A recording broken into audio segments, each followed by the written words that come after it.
Bienvenue sur Teach, votre nouvelle émission d'enseignement et de maturité spirituelle. Ce programme est conçu pour vous permettre de devenir de véritables disciples de Jésus-Christ. Ici, vous allez connaître, vivre et imiter Jésus-Christ à travers la parole de Dieu. Car un disciple accompli est comme son maître. Nous avons déjà commencé, depuis le début de cette semaine, ce sujet dénommé « Comprendre la Bible ». Aujourd'hui, nous allons nous atteler sur ces trois réalités qu'il faut lorsqu'on étudie la Bible. Il faut absolument tenir compte du contexte. Justement, qu'est-ce que c'est que le texte? Et éviter le prétexte. Let's teach. Grandissons ensemble. L'affirmation que j'aimerais faire dès le début de l'enseignement d'aujourd'hui, c'est celle-ci. Et vous allez me dire ce que vous allez en penser. Voici ce que j'aimerais affirmer dès le début. Les écrits font franchir à la parole les limites de temps et d'espace. Je répète, les écrits font franchir à la parole les limites de temps et d'espace. Qu'en pensez-vous? Les écrits, ce qui est écrit. Ça veut dire que lorsqu'on met un support d'écrit en ce qui a été dit, ce support-là fait en sorte que ce qu'on avait dit reste plus longtemps que nous et l'instant dans lequel on l'a dit. Le support fait en sorte que ce qu'on avait dit se promène à des espaces, à des endroits où on n'était pas lorsqu'on l'a dit. Par exemple, cette émission que vous êtes en train de suivre avec moi maintenant, vous êtes en train de suivre cette diffusion en cet instant, le support par lequel on le place permettra à ce qu'une autre génération, après des temps, je serai peut-être barbu, tout blanc, là, mais celui qui regardera cette vidéo, des temps passent, des temps plus tard, ça sera à la limite de ce moment. J'aurai déjà dépassé les limites de ce moment. Quelqu'un qui le regardera quelque part dans le monde, il ne sera pas dans les studios de MCI TV en ce moment-là. Parce que le support que l'on donne à la parole lui permet de transcender le temps et l'espace. Et en particulier, puisqu'on parle de la Bible, les écrits ont été les moyens que Dieu a trouvés efficaces. Vous savez, Dieu aurait pu attendre qu'il y ait des vidéos pour que la parole de Dieu soit mise en vidéo, qu'on regarde Jésus en live. Mais il a pensé que le moment où les écrits étaient le meilleur support, c'était le moment qu'il fallait. Parce que les écrits pouvaient fidèlement porter le message au-delà du temps et porter le message au-delà de l'espace.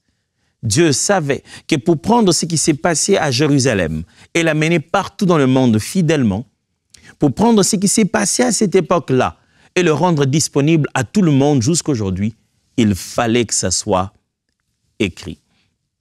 Nous allons étudier aujourd'hui ensemble justement ces trois notions au cours de l'étude biblique. La notion du texte, la notion du contexte et cette chose qu'on aimerait tous éviter qu'on appelle le prétexte.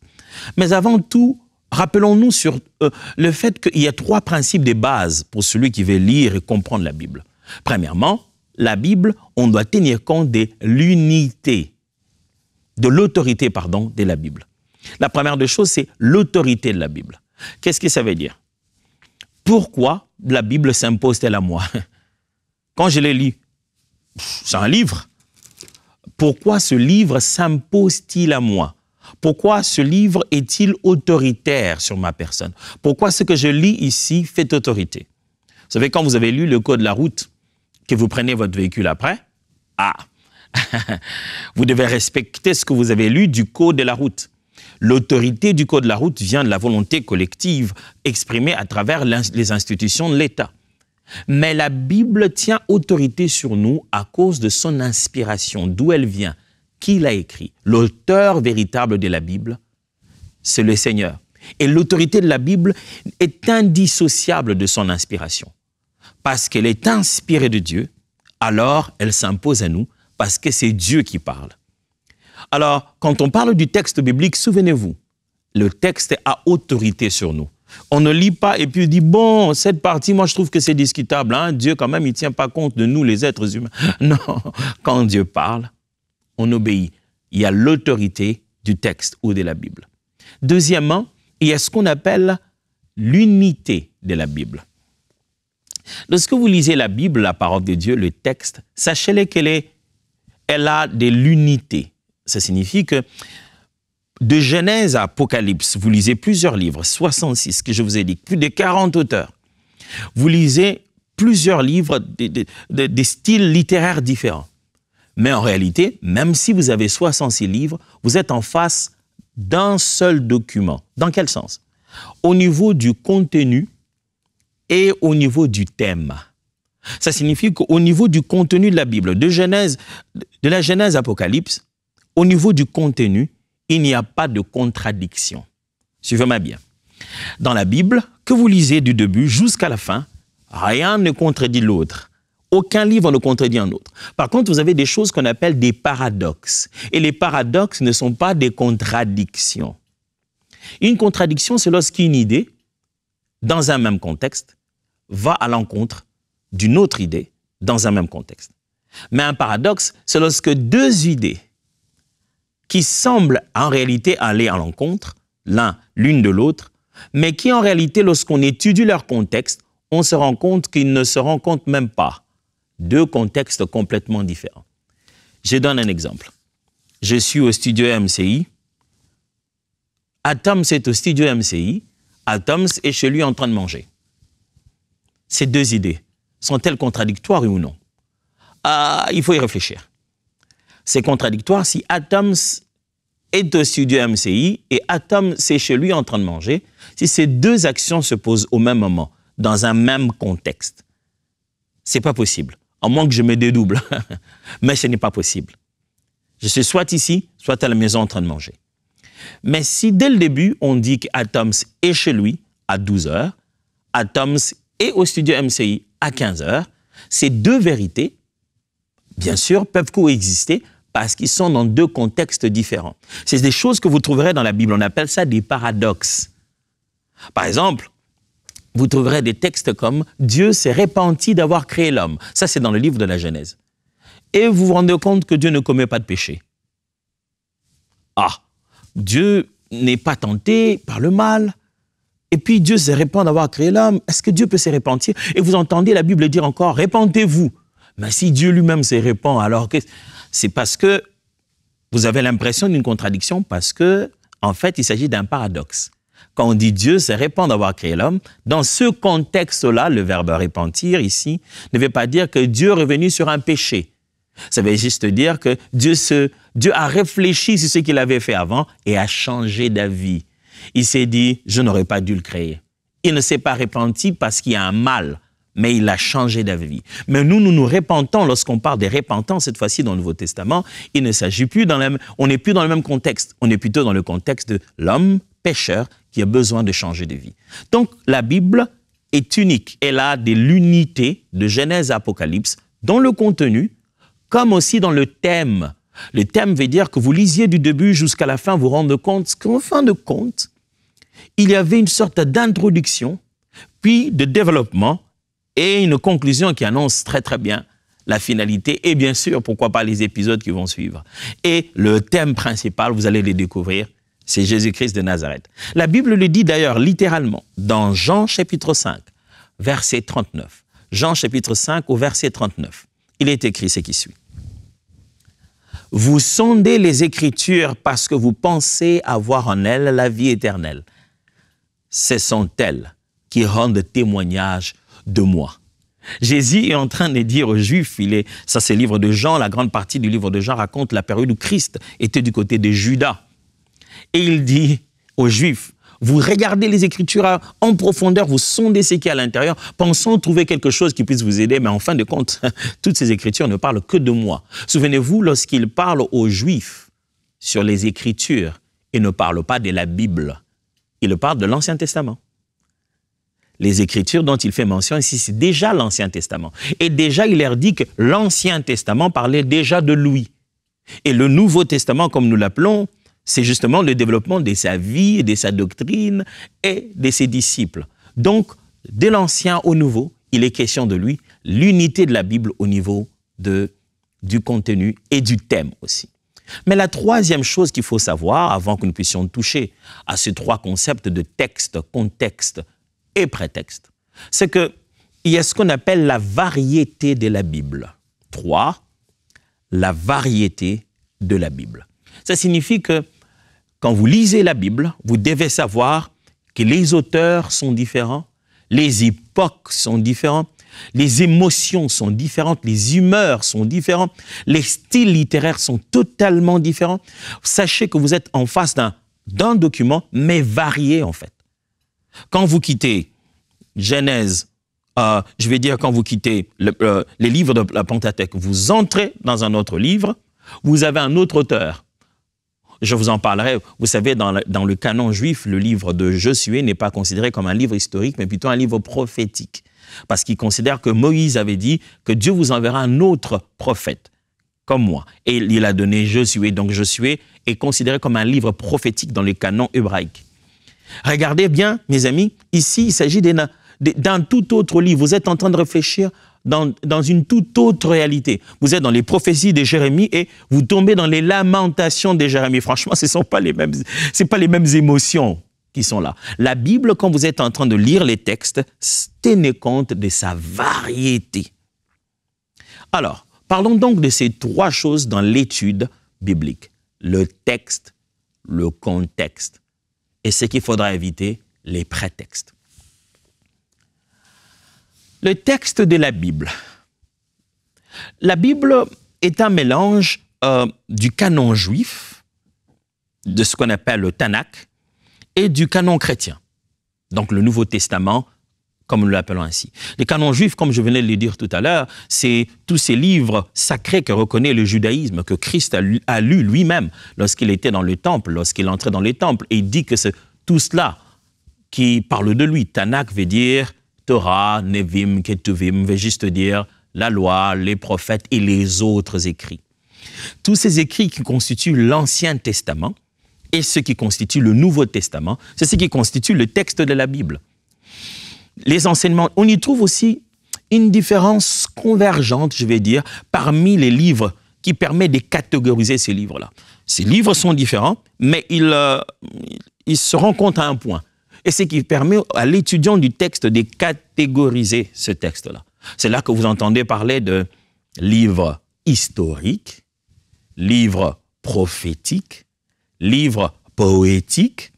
Vous entendez des termes comme ça parce que c'est une tentative de catégoriser le texte, de sorte qu'on sache, oh voilà, ces textes vont dans le même style, comme ce qu'on appellerait des livres, on appelle ça des livres synoptiques. Dans les évangiles, les trois premiers évangiles, donc Matthieu, Marc, Luc, on les considère comme des évangiles synoptiques, qui ont le même sens, qui abordent le sujet dans le même sens. Donc le texte de la Bible, c'est en fait ça. Vous devez tenir compte de cela. C'est ça le texte. C'est la Torah, dans deux langues, l'hébreu et l'araméen qui revient plusieurs fois à quelques endroits, ainsi que le grec. C'est le texte que vous avez devant vous. C'est un texte qui n'est pas d'aujourd'hui. C'est une langue, ce sont des langues anciennes. C'est les textes que vous avez devant vous. Ce n'est pas écrit nécessairement dans votre langue, c'est écrit dans une très très ancienne langue et ça a été traduit pour vous. C'est le texte que vous avez, tenez compte de ça. Mais il y a aussi ce qu'on appelle le contexte. C'est quoi le contexte? C'est simplement l'ensemble des éléments auxquels un texte ou un fait est lié pour sa compréhension. Il y a des éléments dont un texte ou un fait est lié pour qu'on puisse le comprendre. Vous voulez comprendre un geste que quelqu'un a posé, vous devez vous dire il était où, quand, pourquoi. Qu'est-ce qui l'a poussé à faire ça? De la même chose, de la même manière, plutôt lorsque vous voulez comprendre un texte, il y a un tas d'éléments qui l'entourent avant de pouvoir comprendre ces textes-là. Ces éléments sont à l'intérieur du texte, sont autour du texte, sont dans l'histoire. On appelle ce contour d'éléments nécessaires à la compréhension d'un texte, on appelle ce contour-là le contexte. Si vous voulez voir un endroit dans le monde où on massacre le contexte, allez sur les réseaux sociaux. Les gens prennent des petites phrases, des petites vidéos, ils les coupent, personne ne se préoccupe du contexte et on prend là où celui-ci avait dit tel mot, là où il était fâché, on l'a mis là-bas. Regardez des fois les annonces, les titres sur YouTube. On a pris une petite photo, on dit quelqu'un est très fâché, on prend une photo de lui, il avait la tête bizarre. Si vous manipulez le contexte, vous manipulez les textes, Vous êtes en train de bouger la tête de gens sur le contexte. Sachez-le bien que vous êtes en train d'amener les gens aussi dans des prétextes. Si vous ne tenez pas compte du contexte, vous pouvez créer une guerre. Deux personnes peuvent se fâcher parce qu'ils n'ont pas tenu compte du contexte. Souvenez-vous, quand je mettais les bases tout à l'heure, je vous ai parlé de cette affaire de la diversité, non seulement de l'unité de la Bible au niveau du contenu. Je vous ai parlé de paradoxes et de contradictions. Dès que vous ne tenez pas compte de contexte, vous êtes embrouillé complètement. Le contexte est le cœur de la compréhension de la Bible. Vous avez un texte, mais vous devez tenir compte du contexte. Regardez, la Bible elle-même était préoccupée par le contexte. Je vous lis juste un exemple. Il y en a pléthore, mais je vous lis juste un exemple. Marc chapitre 7, versets 2 à 4. Voyez comment la Bible elle-même, les auteurs bibliques eux-mêmes savaient qu'il est important d'établir de contexte sur certains textes, certains mots qu'ils utilisent. Marc chapitre 7, versets 2 à 4. Avant de lire, attendez, j'aimerais vous dire une chose. Marc, c'est un livre qui est écrit sur base des prédications de Paul, de Pierre plutôt. La traduction raconte que Marc l'interprétait Pierre lorsqu'il allait prêcher, et donc les connaissances de grec de Pierre étaient quand même assez moindres par rapport à celles qu'avait Marc. Alors Marc interprétait Pierre, et il semblerait qu'à un moment donné, Pierre a cessé de venir dans les mêmes endroits, et les gens autour ont commencé à lui faire une petite pression, lui disant « Mais Marc, écoute, ces choses que Pierre nous disait, est-ce que tu ne peux pas nous les écrire ?» Et quand on regarde le récit de Marc, on ressent que c'est vraiment... Il est en train d'écrire un langage parlé. Le livre de Marc est empreint de ces mots. Aussitôt Jésus, aussitôt Jésus. Il y a très peu de références de temps. Ce n'est pas aussi suivi que Luc. Luc qui est en train de faire des recherches et qui donne le lieu, des temps. Marc, c'est vraiment comme un prédicateur qui est en train de raconter des différentes histoires. Mais retenez très bien que dans l'histoire, dans le temps, c'est le livre de Marc qui est le livre le plus ancien de tous les évangiles. Mais Marc est si écrivant, sachant que ses premiers interlocuteurs étaient grecs, a eu besoin des contextes quand il est en train de parler de certaines choses. C'est là qu'il écrit, dans Marc, chapitre 7, versets 2 à 4. Ils virent quelques-uns de ses disciples prendre leur repas avec des mains impures, c'est-à-dire non lavées. Voyez, il dit impur et dit c'est-à-dire. Il veut expliquer. Il se dit, ce mot que je viens de placer ici, ce texte que je viens de placer a besoin de contexte. C'est-à-dire non lavé. Point. Il dit, or, les pharisiens et tous les juifs ne mangent pas sans être lavés soigneusement, lavés soigneusement les mains, conformément à la tradition des anciens. Et quand ils reviennent de la place publique, ils ne mangent qu'après s'être purifiés. Vous voyez, il utilise mon purifié maintenant pour rappeler l'impur qu'il a dit tout à l'heure. Ils ont encore beaucoup d'autres observances traditionnelles comme le lavage de coupes, des cruches et des vases d'airain. Pourquoi il dit tout ça? Parce que ceux qui vont lire ce texte ne sont pas juifs. Ils ne connaissent pas la tradition, ce qu'il appelait ici les observances traditionnelles. Il faut qu'ils comprennent les contextes. Quand on a vu les disciples de Jésus manger sans se laver les mains, pourquoi ça cause un problème? Quelqu'un se dirait, bon, nous on fait ça tout le temps, pourquoi on leur a... Il faut savoir où ça s'est passé, quand ça s'est passé, dans ce contexte-là, leur culture. Le contexte est le nœud de la compréhension de tout texte. Si vous ôtez le contexte, le texte n'a plus de sens pour quiconque le lit. Si les choses que nous sommes en train de lire ont été écrites il y a longtemps, et si vous mettez de côté le contexte, vous avez tué complètement la vie du texte. Mais il n'y a pas que le contexte, mes amis. Il y a aussi le prétexte. Qu'est-ce que j'entends ici par prétexte? C'est simplement le fait que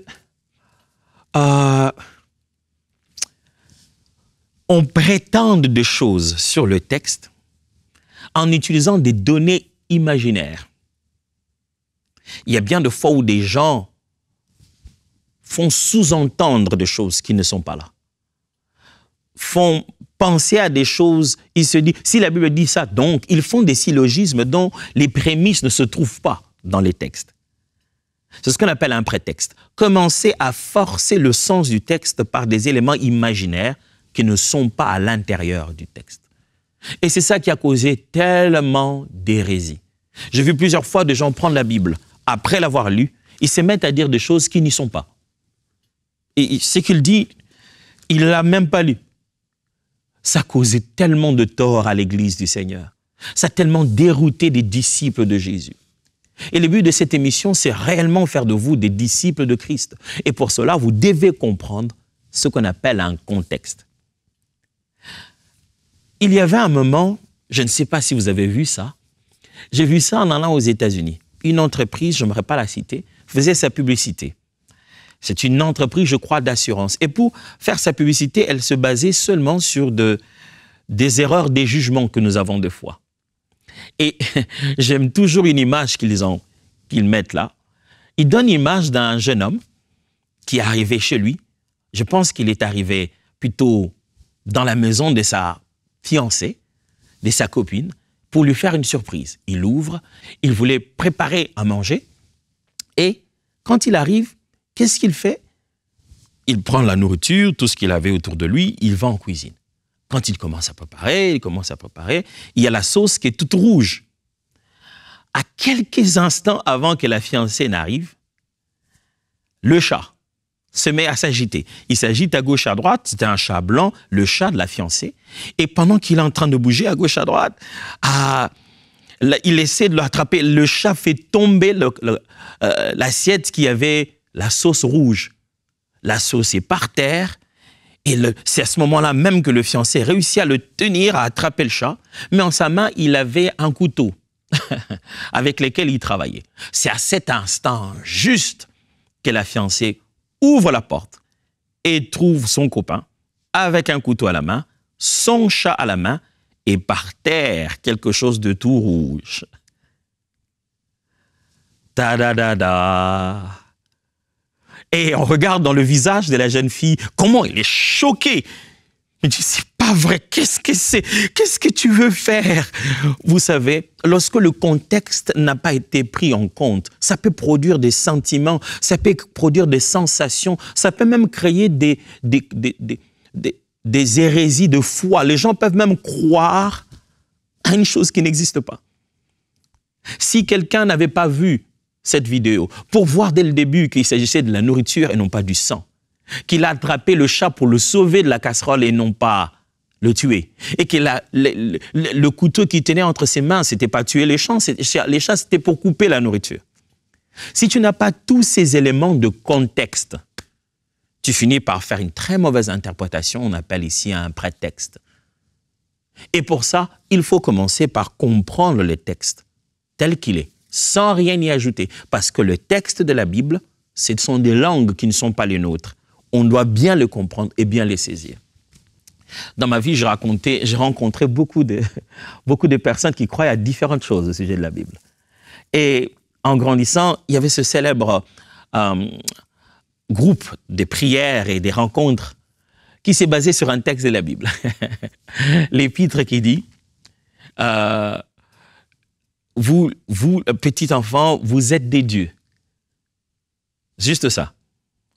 Vous êtes des dieux. Si vous entendez ces textes, vous avez l'impression que ça dit vous êtes des au pluriel, Dieu au pluriel. Alors, qu'est-ce qu'ils font? Ils font lire à leurs adeptes ce texte, il dit vous êtes des dieux. Et donc, le monsieur s'appelait Dieu carrément. Là, ce culte était basé sur son nom et le fait qu'il était Dieu. Et qu'est-ce qu'il disait? Il disait aux gens, c'est écrit dans la Bible, vous êtes des dieux. Quand vous lisez dans la Bible, Jésus dit, pour quelle raison voudrez-vous me tuer? Parce que j'ai fait beaucoup de miracles. Ils ont dit, parce que toi qui es un homme, tu te dis Dieu. Il a dit, n'est-il pas écrit dans votre loi? J'ai dit, vous êtes des dieux. Et ce texte là-bas, vous êtes des au pluriel, Dieu en minuscule. C'est pour dire, vous êtes de la nature de Dieu. Vous êtes ces êtres que Dieu a créés et qui sont sur la terre comme Dieu. Mais le texte dont ce monsieur faisait allusion, c'est celui qui est dans les Épîtres qui dit, petit enfant, vous êtes des dieux. Mais le deux là, n'est pas dire que vous êtes des dieux. Ça veut dire vous appartenez à Dieu, parce que le mot Dieu après est en majuscule. Il dit vous appartenez à Dieu. Regardez comment un texte dont on n'a pas pris sens du contexte s'est transformé en une doctrine hérétique dans laquelle les gens ont donné de l'argent. Ils ont cru à cet individu qui se faisait prendre pour un Dieu qui n'était pas. Et cet homme disait qu'il était Adonai, le Dieu de la Bible. Il donnait à son fils le nom de Jésus. Et sa famille devenait une trinité. Seulement, il ne savait pas comment expliquer le fait qu'il avait beaucoup de femmes et qu'il avait beaucoup d'enfants. Je crois qu'il n'avait plus que Jésus. Il devait créer d'autres noms parce que finalement, ses mauvaises intentions l'ont amené dans le délire. Frères et sœurs, j'aimerais insister sur une chose. Est-ce que vous avez déjà entendu parler de ce dicton, de cette affirmation qui dit « Un texte hors contexte est un prétexte ». Lorsqu'un texte est pris en dehors de son contexte, ça devient déjà un argument fallacieux. C'est déjà tordu. Ce qu'on en tire n'est plus vrai. Frère, vous ne savez pas combien de doctrines sont sorties de ce livre. Ce même livre que nous lisons, étudions ensemble avec vous. Frères et sœurs, disciples de Jésus, faites attention. Lisez les textes par vous-même. Étudiez bien le contexte. Puis, faites attention de ne pas faire dire au texte ce qu'il n'y a pas à l'intérieur. Ne faites pas de prétexte avec les textes. Sachez-le très bien, mes frères, qu'il y aura un grand jugement sur ceux qui enseignent la parole de Dieu. Alors, prenez compte du texte. Étudiez bien le contexte et faites attention à des prétextes. Ce que nous allons faire, nous allons pousser tout ceci un peu plus loin. À la prochaine émission, demain donc, nous allons commencer à aborder un tout autre sujet. Et je vous assure, ce sont des mots assez difficiles qu'on entend souvent et qui font mal aux oreilles de ceux qui veulent étudier la Bible. Des mots forts qui apparaissent très théologiques. Il s'agit donc de l'exégèse et de l'herméneutique. Mon but ici dans cette émission, c'est de rendre tous ces grands concepts très simples pour que nous soyons capables de pouvoir les utiliser. Merci à vous donc d'avoir suivi Teach aujourd'hui, cette nouvelle émission basée sur l'enseignement et la maturité spirituelle en vue de former des disciples. Nous voulons que vous deveniez des amis de la parole de Dieu et que vous grandissiez vous-même par la lecture, le vécu des Saintes Écritures comme un véritable disciple de Jésus-Christ. Pour moi, je vous vois demain et nous allons continuer ce sujet avec joie et plaisir. Let's teach! Grandissons ensemble.